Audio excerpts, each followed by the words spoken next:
12 days until finals. Cranial nerve still mix me up, but I can feel the pieces clicking. Fatigue hits like a wave, yet every note, every diagram is another step closer. So, doctor, you've studied for years, you've worked tirelessly, and you've cared for countless patients. But if you want to practice in Canada, there's one crucial test ahead of you. If you don't want to go through the residency pathway, then you need to go through the practice ready assessment pathway. Now, what do I mean by the practice ready assessment pathway? This is not just another exam. It's the real world, supervised evaluation of whether you are safe and ready to treat Canadian patients independently as a doctor. And here's the truth. Wait, this isn't multiple choice? Dr. Patel, your differential? Option C? Most international doctors don't fail because they lack knowledge.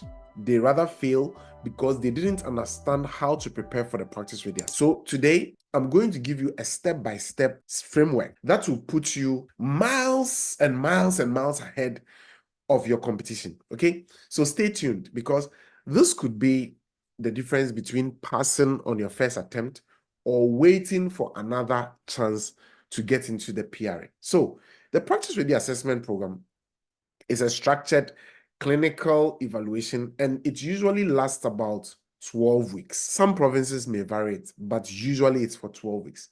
And during this 12-week period, trained Canadian physicians are observing how you practice medicine, not just your knowledge, but how you are actually putting the knowledge into practice. They will look at your decision making, they will look at your communication, they will look at your documentation, they will look at your professionalism and how well you work in a team. And this is something very important.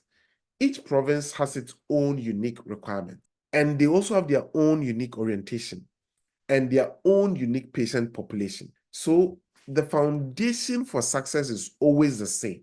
And that's where our preparation framework will come in. So even though the various provinces have various things which you may be unique, and even the various sites, so you can have 3 friends and they may be doing practice ready assessments in Saskatchewan, and they may be presented with different patient demographics all together.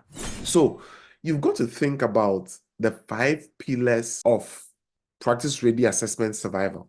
And what do I mean by this? These 5 pillars are so critical that if you ignore them, then you risk failure in the practice ready assessment. But if you master them, then you can walk through the practice ready assessment with confidence. What do I mean? The first pillar I need you to know is that you need to master Canadian standards of care. Please master the Canadian standards. You know, in the practice ready assessment, you're not being judged against the medicine you practiced back home, whichever back home is. I am from Ghana, right? But rather, you are being judged against Canadian guidelines and best practices. So that means that you've got to know guidelines like the Canadian Cardiovascular Society guidelines for chest pain. You've got to know guidelines like Diabetes Canada recommendations for diabetes management. You've got to know how to use Choosing Wisely Canada and the principles therein to avoid unnecessary tests. And you must speak the language of Canadian medicine. If you are still relying only on what you learned years ago abroad, you are setting yourself up for trouble. So I want you to be aware of that. The second thing is you need to perfect your clinical documentation. Because the reason is because charting and documentation is one of the top reasons many candidates will lose marks in the PRA program.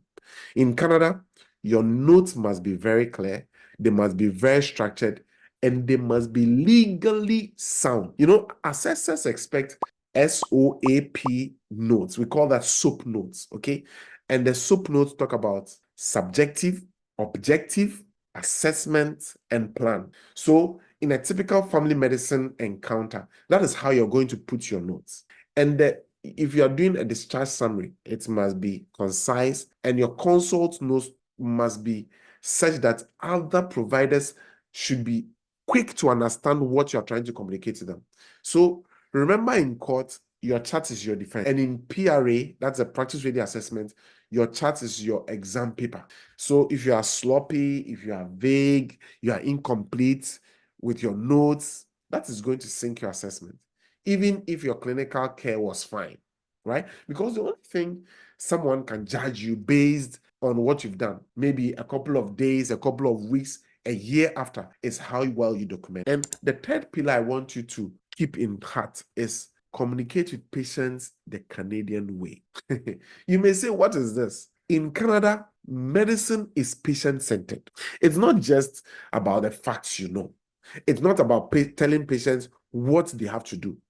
It's about discussing options, even though some of the options may be stronger than others. But you need to bring the patient in, respecting their autonomy and making shared decisions. So assessors are always watching. Are you being empathetic? Are you practicing active listening? Are you giving clear explanations and not just mumbling words? Okay. Even if you are clinically correct, if you come across as dismissive of patients or authoritarian, you will lose. And PRA is as much about how you say what you say as compared to what you say.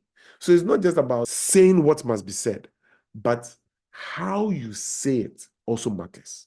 That's why I need you to start focusing a lot on your communication skills and taking time to learn how to communicate the Canadian way, being very empathetic, being conscious of the patient's needs and asking the patient, what can I actually do for you? The fourth pillar that I want you to pay attention to is teamwork and professional.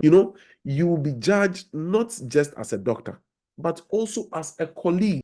Do you respect nurses? Do you collaborate with pharmacists? Do you treat patients and staff members with courtesy, even when you are stressed?